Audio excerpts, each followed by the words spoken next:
In 2019, a building security team in downtown Chicago found something that didn't make sense. Every night, at exactly 11:47 p.m., a badge would swipe into a 14th floor office suite that had already been empty for hours. Every morning, at 5:52 a.m., the same badge would swipe out. No meetings, no calendar invites, no lights ever reported on by the night cleaning crew.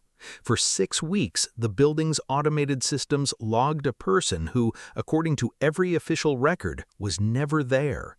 When they finally pulled the footage, they found an employee sleeping in a supply closet, showering in the gym 2 floors down before anyone arrived, and folding a memory foam mattress topper into a filing cabinet drawer every single morning. He wasn't homeless in the way we picture it. He had a car, he had a family 2 states away. He simply couldn't afford rent and his commute anymore, and he made a bet that no one would ever look up. Welcome to Catastrophe Theory, where we figure out exactly how fast your life falls apart if you actually let the intrusive thoughts win. I'm CJ Theory, and today we're looking at what happens when you stop going home, when the office becomes the apartment nobody knows you're renting, when you secretly live inside your office. Picture it. It's 9:58 p.m. The last set of footsteps you heard belonged to someone locking the stairwell door 20 minutes ago, and now the floor is yours in a way it never is during the day. The overhead fluorescents have gone into their low, amber after-hours mode, the kind of lighting that makes everything look like it's underwater. You can hear the HVAC system exhale and go quiet the way a person does right before they fall asleep, because at 10 p.m. sharp, most commercial buildings throttle their climate control down to save money. The temperature will drop about 4 to 6 degrees over the next hour. You already know this. You've learned the building's rhythms the way sailors learn tides. You've pulled your blanket out of the bottom drawer of a filing cabinet you cleared out during your first week here, back when you told yourself this was temporary. The carpet smells like the vacuum cleaner the contract cleaners use, a chemical lavender that you will never be able to smell again without your stomach turning, years from now in an apartment you finally got back.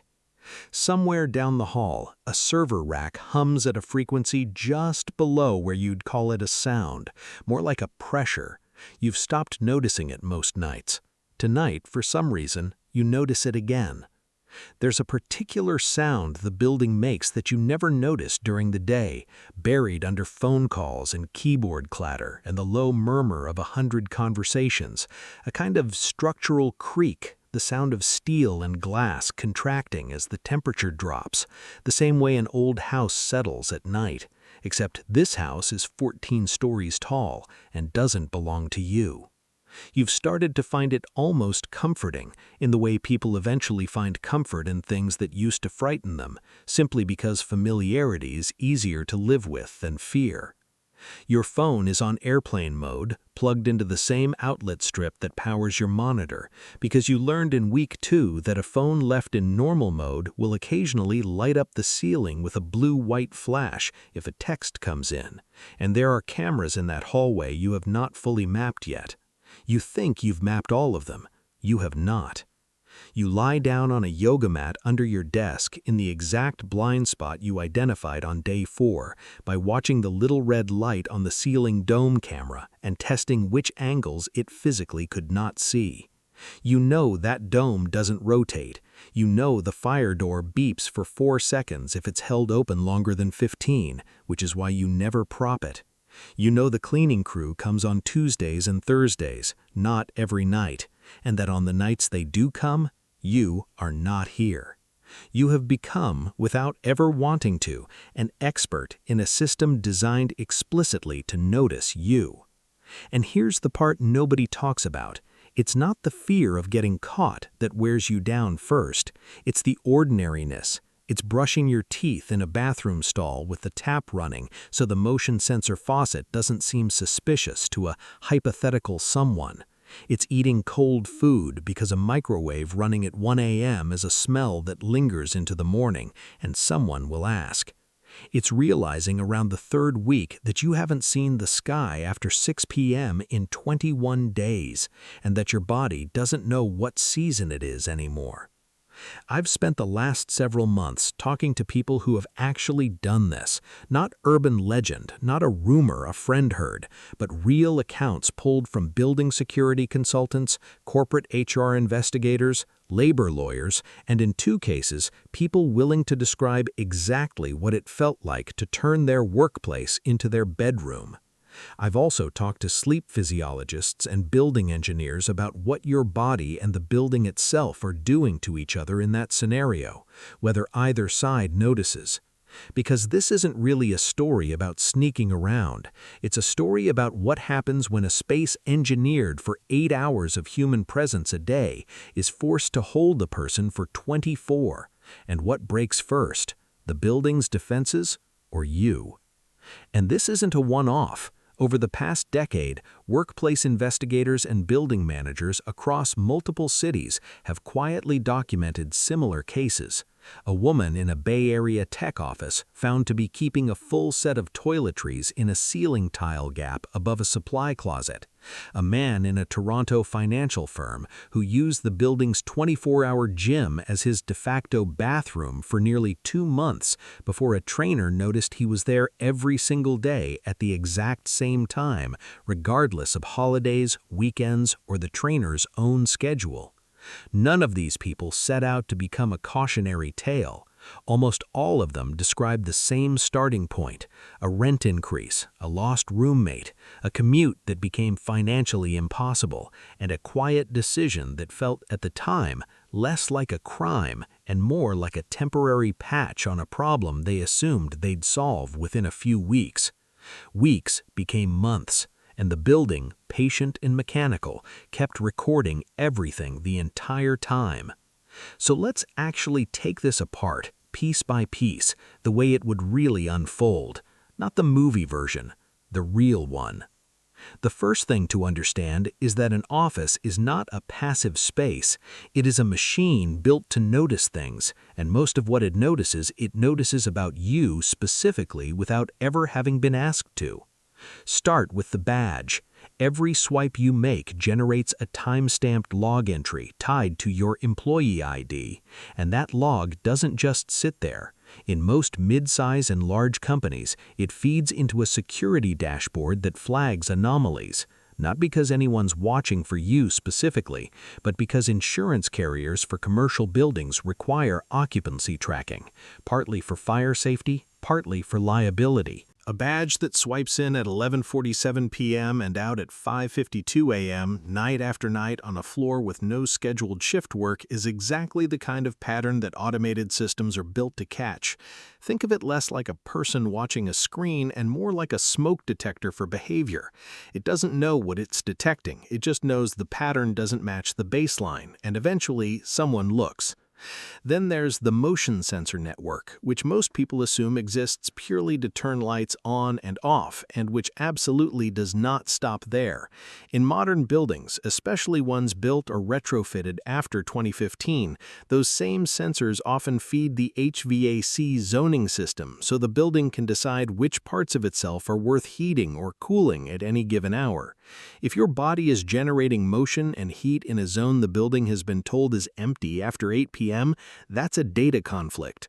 Most of the time, nothing happens with that conflict immediately. Buildings are not sentient, they don't call security the moment something's off, but that data gets logged, and logs get audited, especially after a break-in scare, an insurance renewal, or a change in facilities management. You are, in a very real sense, leaving fingerprints made of heat and motion in a system that never forgets, even when no human is checking it in real time. Here's a question worth sitting with for a second. If a building can sense you without a single human being looking, how much of getting away with it is really just borrowed time? Now let's talk about your body, because this is where the story stops being about locks and cameras and starts being about biology, and biology is a lot less forgiving than a night shift security guard. Human circadian rhythm is regulated primarily by light, specifically blue spectrum light hitting photoreceptors in your eyes that aren't even the ones you see with, a separate set of cells that exist purely to tell your brain what time it is. Under normal conditions, sunlight in the morning suppresses melatonin and tells your body it's time to be alert, and the absence of light in the evening lets melatonin rise and tells your body it's time to wind down. Office lighting is engineered to keep you alert during work hours, bright, often slightly blue-shifted fluorescent or LED lighting designed to reduce errors and drowsiness on the clock. That's a feature for an 8-hour workday. It is a slow-motion disaster for a nervous system trying to sleep in that same environment, because even dimmed after-hours lighting in most commercial buildings still emits enough light in the wrong spectrum to interfere with melatonin production. Sleep physiologists describe what happens next as circadian drift. Without the anchor of natural daylight and darkness, your internal clock, which actually runs slightly longer than 24 hours on its own, starts sliding later and later, day by day, like a badly wound watch. People who've done extended stints in windowless environments, submariners, polar researchers, and yes, secret office dwellers, report the same thing. Within 2 to 3 weeks, you stop being able to tell if it's Tuesday or Thursday without checking your phone, and your sleep, even when you get enough hours of it, stops feeling like rest. Then there's cortisol. Your body's stress hormone follows its own daily rhythm, peaking about a half hour after you wake up to give you a burst of alertness and tapering through the day. But cortisol doesn't just respond to light, it responds to threat, real or perceived, and hypervigilance is a threat state. If part of your nervous system is quietly, constantly monitoring for footsteps, for the elevator chime, for the particular click the stairwell door makes, that's not restful sleep even if you're technically unconscious for 7 hours. It's sleep with the guard dog still on duty. Cortisol stays elevated. Deep sleep, the kind your brain actually needs to consolidate memory and repair tissue, gets shortened, sometimes severely, and people in sustained hypervigilant states report the specific disorienting exhaustion of feeling tired in a way that a good night's sleep doesn't fix, because the problem was never really about hours. And your immune system pays for this directly. Chronic stress and circadian disruption are two of the most well-documented suppressors of immune function we have data on. Not dramatic, not immediate, but cumulative, like interest on a loan you didn't know you took out. People who've lived this scenario for more than a month, almost without exception, describe getting sick more often, healing slower, and feeling a kind of low-grade fog that they initially blamed on stress from their job, before realizing the job wasn't the only thing stressing their body anymore. Their bedroom was. There's a nutritional dimension to this too, one that rarely makes it into the popular imagination of the scenario. Without a kitchen, without refrigeration you can access without drawing attention, most people in this situation default to shelf-stable, low-effort food, protein bars, vending machine snacks, whatever can be eaten cold and disposed of without leaving a smell or a trace. Physicians who've studied extended reliance on this kind of diet describe predictable consequences: blood sugar volatility from a diet heavy in refined carbohydrates and low in fiber, energy crashes in the mid-afternoon that get misread as simply tiredness, and a slow depletion of micronutrients that compounds everything else already happening to an immune system under chronic stress. It's rarely dramatic, it's cumulative, the way most real health decline actually is, 100 small deficits stacking quietly until one day a common cold takes 2 weeks to shake instead of 4 days. Movement changes too, in ways people don't expect. A body that spends both its working hours and its sleeping hours in the same 8 by 10 foot radius, moving only within a building it's trying not to be noticed in, tends to lose the incidental physical activity most of us don't even register as exercise.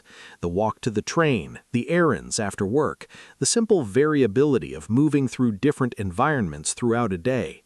Physical therapists sometimes call this environmental monotony, and its effects show up first as stiffness and low back pain, and later as a broader, harder-to-name physical flatness that people in this situation often describe as feeling like their body has quietly gone on strike.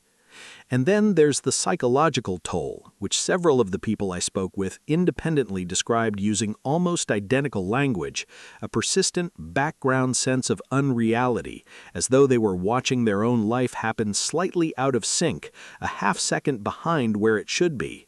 Clinical psychologists who work with people in situations of concealment, not just this specific scenario, but any sustained double life requiring constant vigilance, describe this as a predictable response to what's sometimes called concealment fatigue, the exhausting cognitive labor of maintaining a false narrative in real time, every hour, with no space to simply exist without editing yourself.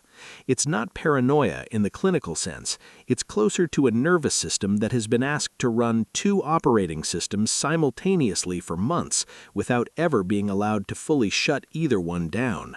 So here's the uncomfortable truth hiding underneath all of this. The office was never designed to be lived in, not because someone forgot, but because human bodies and commercial architecture are optimized for two completely different timelines. And when you force your biology onto a building schedule instead of the sun's, something has to give. What gives first almost every time isn't your judgment or your nerve, it's your health. Let's talk about the building itself now, because it turns out the structure has its own vulnerabilities that most people never think to consider, and they matter just as much as your circadian rhythm. Commercial HVAC systems are almost always programmed on a schedule tied to expected occupancy, which typically means full operation from around 7 a.m. to 7 or 8 p.m., then a dramatic pullback overnight to save energy costs, which in a large office building can run into tens of thousands of dollars a month. That pullback isn't gentle. In winter climates, overnight setback temperatures in commercial buildings commonly drop into the low 60s Fahrenheit, sometimes lower in older buildings with less sophisticated zoning, and in summer, cooling systems may shut down almost entirely overnight in some buildings, meaning the space can climb into genuinely uncomfortable heat by early morning, especially on upper floors with more sun exposure. You are, in effect, camping, just camping indoors under fluorescent lights in a temperature-controlled environment that has decided on a spreadsheet somewhere that comfort after hours is not worth the electricity bill. Fire code compliance adds another layer entirely, one with much higher stakes than discomfort. Commercial occupancy permits specify a building's legal use, office space, retail, industrial, whatever it may be, and that classification determines everything from the number and placement of fire exits to the sprinkler system design to the fire-rated separation between floors. None of that is built around the assumption that someone is sleeping there. If a fire were to break out at 2 a.m. in a building nobody expects to be occupied, the emergency response protocol itself changes. Firefighters approaching a building flagged as unoccupied overnight will search differently, move differently, and prioritize differently than they would for a residential fire, because they are working from information that says nobody should be inside. That is not a minor technicality. It is the difference between a rescue operation and a structure fire response. And it is one of the reasons commercial insurance policies so often explicitly exclude coverage for injuries or deaths resulting from unauthorized overnight occupancy, because the entire safety architecture of the building was engineered around a version of reality that a secret occupant has quietly stepped outside of. And this is where the story stops being about one person's inconvenience and starts being about a much bigger, quieter risk. What happens to everyone else in that scenario if something goes wrong? Let's pause on a question worth genuinely sitting with. If the systems designed to protect you were built around the assumption that you wouldn't be there, who exactly is protecting you while you are? Elevators present their own quiet hazard too. Most commercial elevators shift into a reduced service or standby mode overnight, sometimes with only one car active per bank to save energy.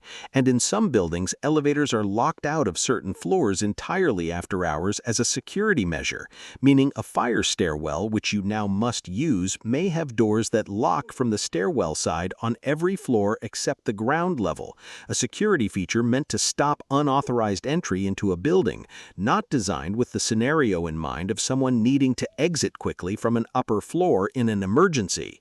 People who've experienced this describe a very specific, very quiet moment of dread, realizing halfway down a stairwell at 3 a.m. during a false alarm that they had no idea whether the door at the bottom would actually open. There's also the cleaning crew, which almost everyone underestimates. Commercial janitorial contracts typically don't cover every night. Many offices are cleaned 2 to 4 times a week, not 7. But professional cleaning staff move through a building with a level of institutional familiarity rivals full-time employees. They know which chair is always slightly askew, which trash can somehow always has more in it than it should for an empty office, which supply closet door doesn't quite latch the way it used to. Several building security consultants I spoke with independently mentioned the same detail. It is very rarely a security guard or a badge log that first notices something is wrong.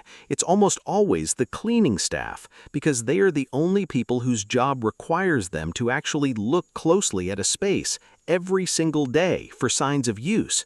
So by now the picture should be clear. You are not just hiding from your coworkers, you are navigating a structure with its own internal nervous system, thermal, electrical, mechanical, and human, all of which was built to serve people for a defined window of time, and none of which was built to hide you. Now let's talk about the part that surprised almost everyone I interviewed the most, including the people who lived through it. It's rarely the technology that gets you caught, it's the humans. Coworkers notice patterns before they notice evidence. Someone who always arrives suspiciously early and impeccably groomed, someone who never seems to leave a jacket on their chair overnight because they can't risk it looking lived in, someone who's oddly particular about being the first one in so they can put away the blanket before anyone else swipes their badge. These are the kinds of small human inconsistencies that stick in people's memory far longer than a security log does.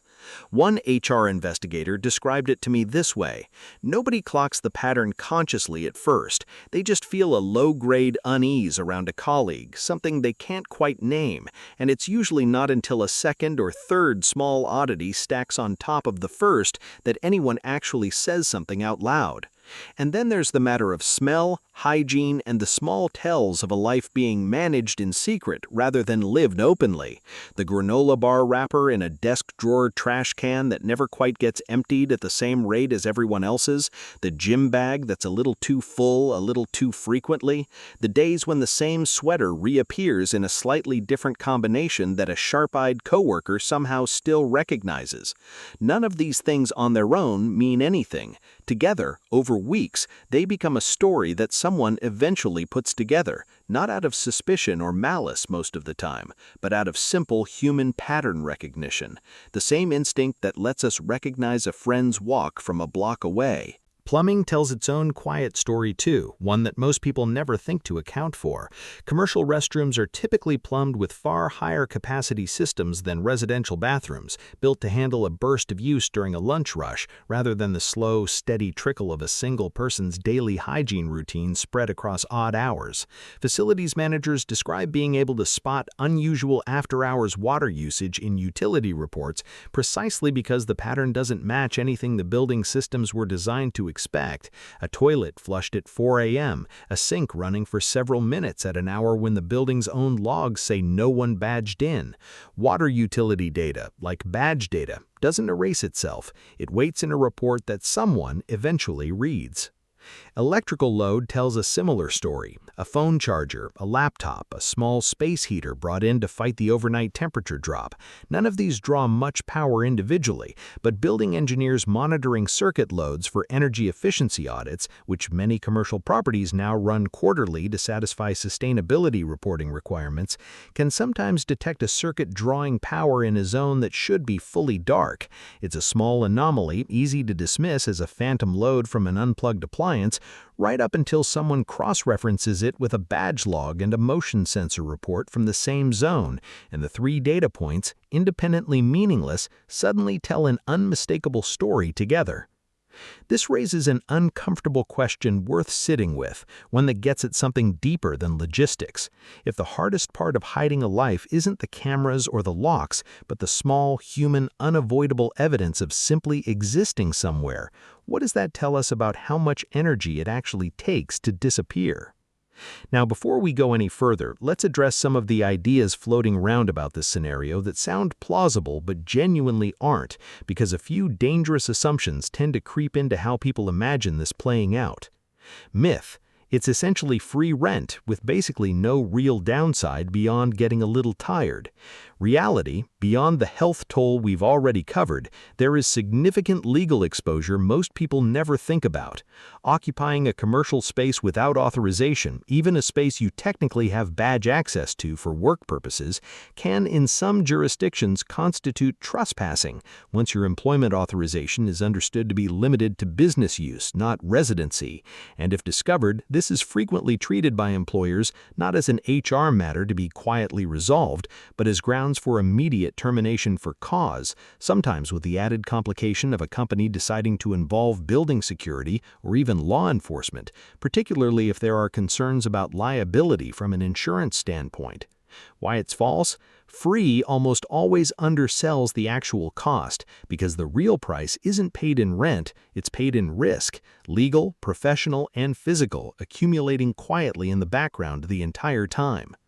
Myth: if you're careful and quiet enough, no one will ever notice.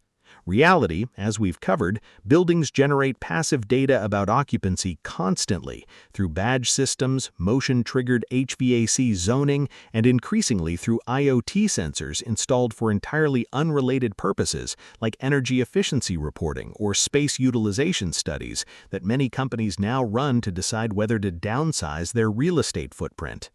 Why it's false? Modern commercial buildings are, in a very literal sense, instrumented to notice occupancy patterns, because building owners have direct financial incentives, energy costs, insurance premiums, real estate planning, to know exactly how their space is actually being used, whether or not anyone is specifically looking for a person hiding inside it. Myth: it's basically the same as camping or being resourceful, just a matter of mental toughness. Reality: camping involves environments and gear designed for temporary human habitation, insulated sleeping systems, controlled exposure, planned recovery time.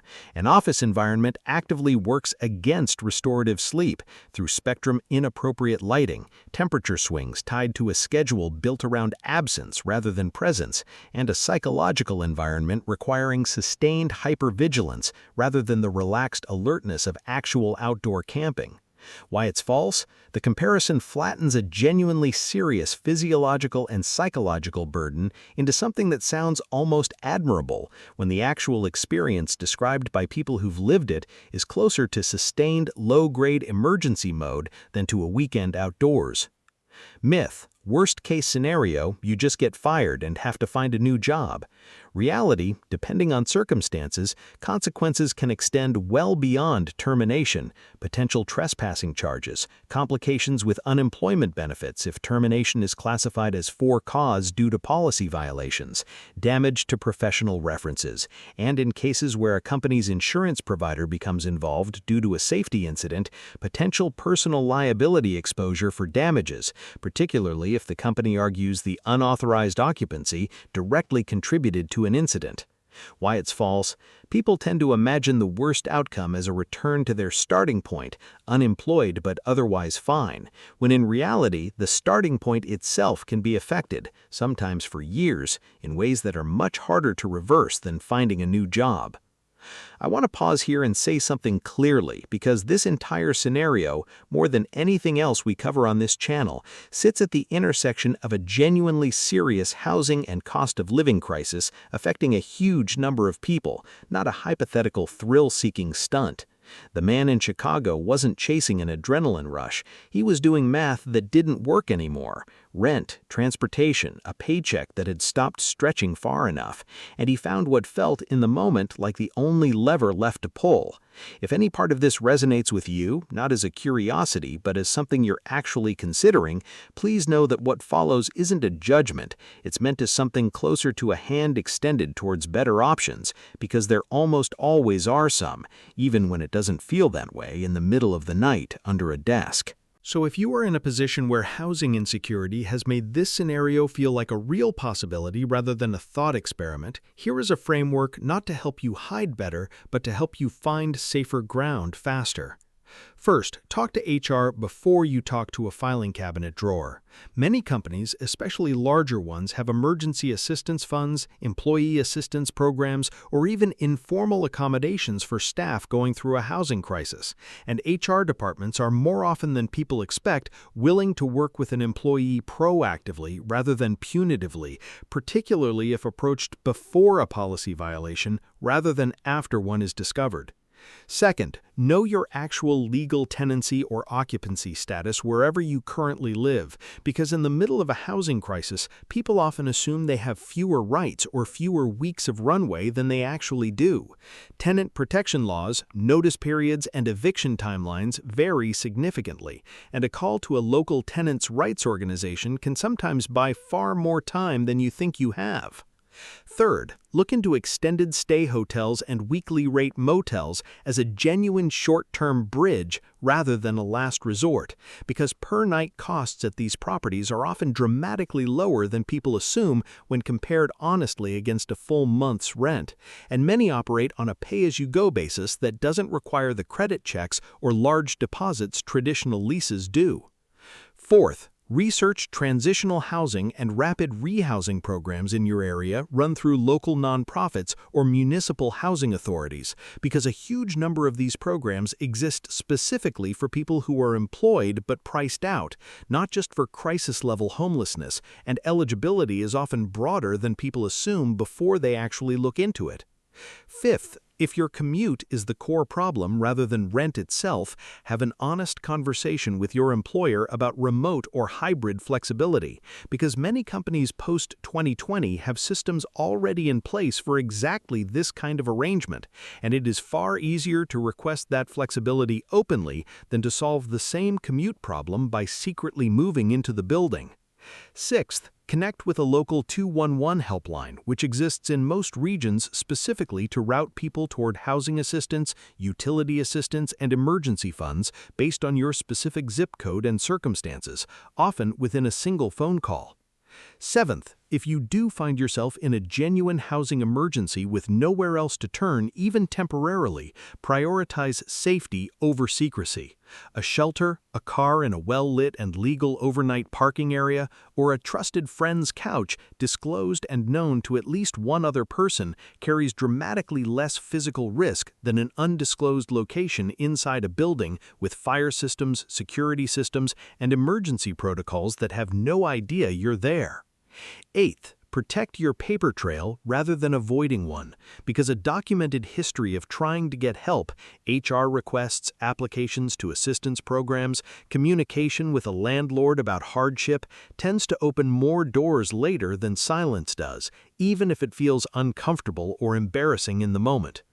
Ninth, if cost is the barrier to basic needs like hygiene, look into gym memberships with day pass options, community centers, or YMCA locations, which often provide legitimate legal access to showers and facilities for a fraction of what people assume without requiring you to solve that problem covertly inside a workplace. And 10th, this one matters most. Reach out to at least one person, whether a friend, a family member, or a professional, and let them know what's actually going on.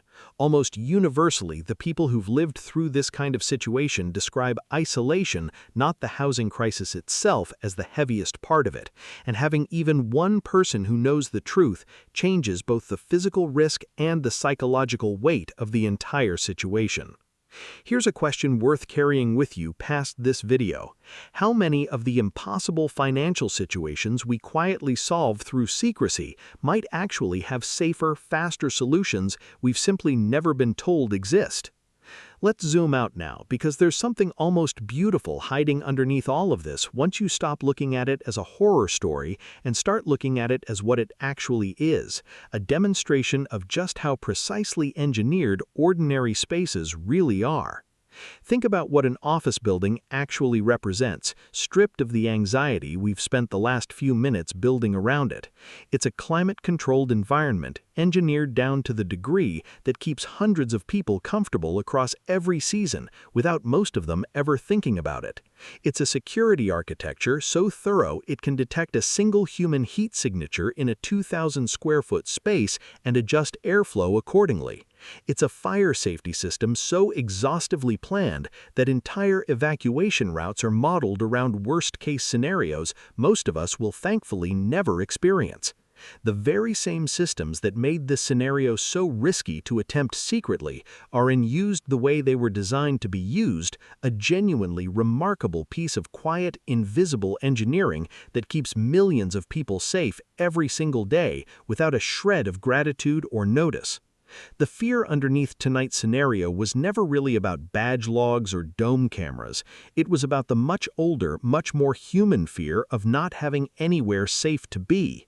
And that fear deserves to be taken seriously, not mocked, and not treated as an intrusive thought to be laughed off.